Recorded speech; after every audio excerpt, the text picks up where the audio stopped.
తరువాతి రోజు ఉదయం కన్యామాసంలో చిత్తా నక్షత్రం నాడు వైఖానస ఆగమ శాస్త్ర ప్రకారం గరుడకేతన ప్రతిష్ట, కంకణ ధారణ ఆలయ ఆవరణలో జరుగుతుంది.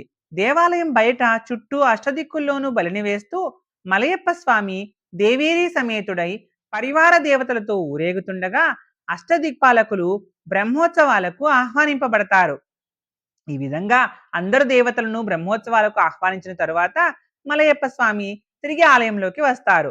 అనంతరం శ్రీవారు ధ్వజస్తంభమున్న మండపంలో ఉండగా స్వామివారి అనుమతితో అర్చకులు గరుత్మంతుని రూపం చిత్రించబడిన నూతన కేతనాన్ని వేద పండితులు వేద మంత్రాలను స్వరయుక్తంగా చదువుతుండగా మంగళ వాయిద్యాలు మ్రోగుతుండగా ఓం తత్పురుషాయ విద్మహే స్వర్ణపక్షాయ ధీమహి తన్నో గరుడ ప్రచోదయాత్ అని గరుడ గాయత్రి మంత్రాన్ని పఠించి బంగారు ధ్వజస్తంభంపై ఎగురవేస్తారు.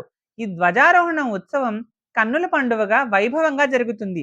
ఈ సందర్భంగా ముద్గలాన్నం అంటే స్వామివారికి పెసర పులగం నివేదించబడుతుంది.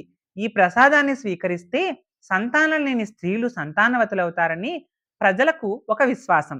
ఆ తర్వాత ధ్వజస్తంభానికి దక్షిణంగా ఉన్న తిరుమల రాయని మండపంలో సర్వాభరణ భూషితుడైన మలయప్ప స్వామి దేవేరులతో బంగారు తిరుచులో వేంచేసి ఉండగా ఆస్థానం జరుగుతుంది.